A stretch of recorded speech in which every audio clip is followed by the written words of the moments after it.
Hey everyone, it's Sky from Arthritis to Athlete here, and I got a real doozy for you today. So you might remember a few weeks back, I made a review of the film and documentary called The Game Changers. This film just basically highlights how so many elite athletes are experiencing the amazing benefits of a whole food plant-based diet, and why you should give it a try too. And surprise, surprise, people don't like the status quo being challenged, so there's been quite a bit of pushback on this film. And one of the most popular rebuttals to this film on the internet is one article by Men's Health with the provocative title, "This new documentary says meat will kill you. Here's why it's wrong." Spoiler alert, the film never actually says that, but misleading titles equals clicks, am I right? Yeah. So let's take a look at some of their claims and see how they stack up. Roll the intro.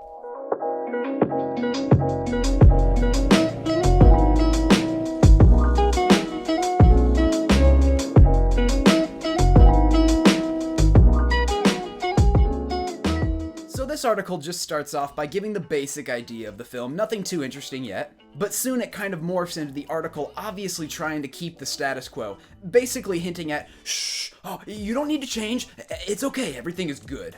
So let's take a look at one of their first rebuttals. According to the producer James Wilkes, veganism and vegetarianism are stigmatized. We're not trying to tell people to go vegan, we're just presenting facts and letting people make their own decisions. And I think this is a really accurate representation of the film. I don't recall it ever once saying, "You have to go vegan," or "We want you to go vegan." The producers just know that the information is convincing enough to make people want to change anyway. But Men's Health seem to take issue with that because, as they say, The Game Changers presents only one side of facts, often via controversial sources, grand extrapolations from small studies, and statements that are flat out misleading. It's fake, phony, fake.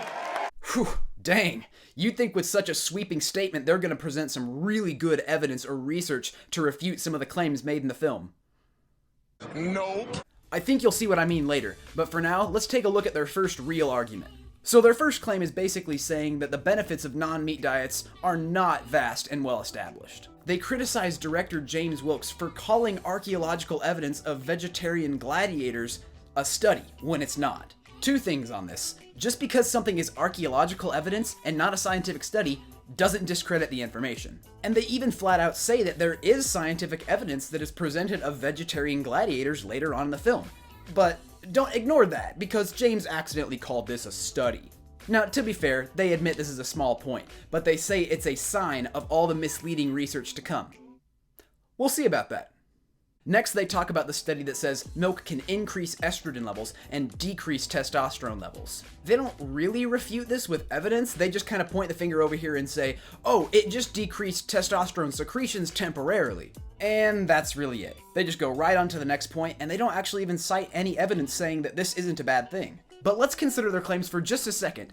Just because milk is decreasing testosterone secretions temporarily doesn't mean it's all fine and dandy. Especially considering that most men consume dairy more than once a day. And at the end of the day, let's be honest, milk is absolutely unnecessary for health, and also associated with a vast amount of chronic diseases like heart disease, diabetes, and certain types of cancers, as well as it causes vast amounts of animal suffering, so it's probably best to not recommend drinking it.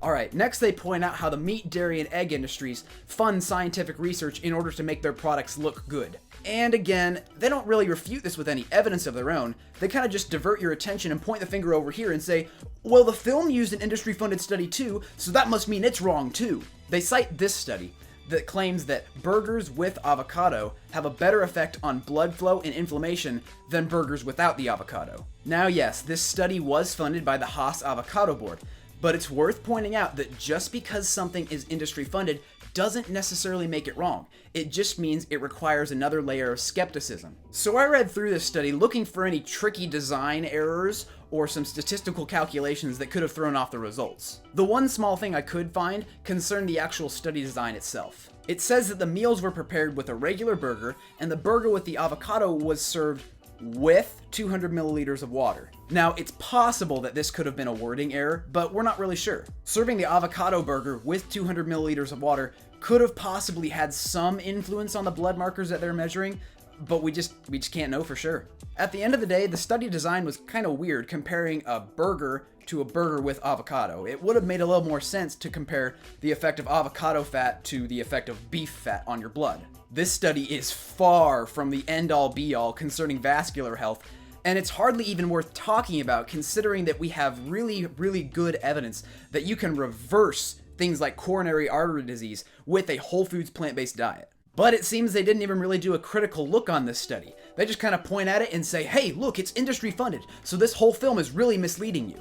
Honestly, it's kind of crazy how many times they don't even refute the claims made in the film. They just kind of point their finger over in a different direction and say, oh, that's industry funded, or, oh, it's just a temporary decrease. Hey, so I heard you drive a Hummer. Aren't those things, like, pretty bad for the environment? Yeah, bro, but you drive a car too. That's not even related to what I said. Your car emits fumes too, bro. What? I drive an electric car, dude. You can't just dodge my question like that. Alright, so next they examine how processed meat causes cancer. And surprise, they don't refute this either. Are you starting to notice a little trend here? I see what's happening, yeah. Instead, they backpedal a bit and talk about relative risk. I'll summarize what they say briefly. Pretty much, your absolute risk for getting colorectal cancer is about 5%, and for every 50 grams of processed meat consumed daily, that goes up by about 17%. Now, the risk is relative, so this ends up making the absolute risk only go up about 1%, and they really seem to downplay this. And people see this number and they're like, Oh, 1%? Oh, that's not much. I'm just gonna eat myself a big old bag of bacon. but here's the thing, we apply those statistics to populations, so that can create a lot of new cases. For example, the American Cancer Society estimates that about 135,000 people will be diagnosed with colorectal cancer this year, and about 50,000 will die from this disease. If we apply this increase to these statistics, we get about 19,000 extra cases of colorectal cancer per year, of which about 40% will die from it. Trying to justify any cancer risk is a really slippery slope, and it really seems like this article is trying to soothe people's minds about the risk of processed meats. But even if it was a small risk, this isn't some petty issue we're talking about. This is cancer! This is cancer. And remember, that statistic was for 50 grams of daily processed meat consumed. But here's the thing, most people eat way more processed meat than that. And all of this talk about cancer, and that's not even mentioning meat's intimate role in things like heart disease, diabetes, and other autoimmune conditions like arthritis and ankylosing spondylitis. These are essentially reversible illnesses on a whole food plant-based diet, but nope, according to Men's Health, the benefits of non-meat diets are not well established. What? What the f- Need I remind you of the China study, the Broad study, Dr. Esselson's trials on reversing heart disease, the Adventist Health study, or Dr. Ornish's lifestyle heart trial? And since a whole food vegan diet has been proven to reverse heart disease, our #1 killer, I think it's fair to recommend it. This article accuses the documentary of cherry-picking studies so much, but then fails to back up anything they say with actual evidence to refute the claims. Next up are their comments on the erection scene that got a lot of people's attention. In this experiment, they fed 3 athletes a burrito filled with plant-based protein, and then on another day, a burrito filled with animal-based protein. And surprise, surprise, the meat-based meal impaired artery function and thus impaired their nighttime erections. It also caused postprandial lipemia, in other words, that's fat inside the bloodstream. Now, to be fair, I do think I remember the urologist in this film saying that this isn't rigorous science, but nevertheless, it would wake people up a bit. Their problem with this is that many variables were left unchecked. And guess what? They're right. He said they're right. Stupid vegan. That means I can stuff my face with whatever I want. Well, hold on, let's be objective about this though. There were a lot of variables left unchecked, but first off, they actually disclosed this in the film. And just because there were variables left unchecked doesn't mean you should dismiss the whole thing and say the entire movie is misleading. Look, I'll be fair, we certainly can't prove causation here, but given what we know about saturated fat and cholesterol and vascular health, this was certainly a predictable outcome. It's remarkably consistent with what we already know about artery health, and just because you can't prove causation on something doesn't mean you just dismiss it entirely and say the whole movie is just ridiculous. OMG! Did you see Susan body slam that guy at the bar last night? Oh no, honey. I was too drunk to remember anything last night. You're gonna have to prove it to me. But I saw it with my own 2 eyes! Ugh, as if. Pics or it didn't happen.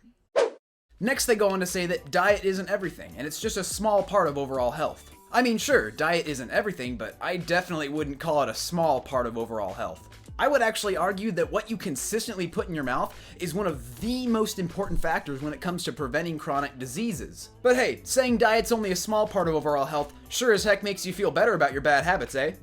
Next, they talk a little bit about how the athletes interviewed in the film are just anecdotes and personal stories, with the implication being that, yeah, they can do it, but they're the exception. Okay, now this is just a bit ridiculous. Of course they're anecdotes, but were you just expecting them to leave all personal stories out of the film? Personal stories are just part of the bigger whole, and the fact is, we have massive amounts of evidence backing up these athletes' experiences. Alright, and last small thing. They wrap up with the familiar message of moderation, and how you can just take the happy middle ground. Here's what I have to say on that. If we accept all things in moderation, then that means we have to accept even things like cancer, diabetes, heart disease, and early death in moderation. And that's a pretty slippery slope right there. And be honest, nobody even knows what moderation really is. We just use that as an excuse to continue habits we know aren't good for us. In my humble opinion, moderation is just lackluster advice. It would make much more sense to maximize what's good and minimize what's bad. In the end, I don't think I saw even one claim actually refuted with contrary evidence in this article. It was all just confirming what the film already said, and then downplaying the risk. And downplaying risk in any way, shape, or form isn't cool, especially when it's just to keep the status quo. And I hate to sound harsh, and I'm sorry if I come across that way, but that's pretty much what I see this article is. Downplaying risk, just to keep the status quo. Alright, so I think I'm gonna have to wrap it up right there. I couldn't respond to absolutely everything in this article because the video would just be way too long. But anyway, thank you so much for watching. As always, if you got any value out of this video, please consider adding value back to my channel by liking, commenting, and hitting that subscribe button as well as the bell icon next to it. That really helps my channel out. I make 2 videos a week, all about the benefits of living a 100% whole food plant-based lifestyle, and give you some tips about how you can live better as well. Alright everyone, and with that, I'll see you soon, and God bless.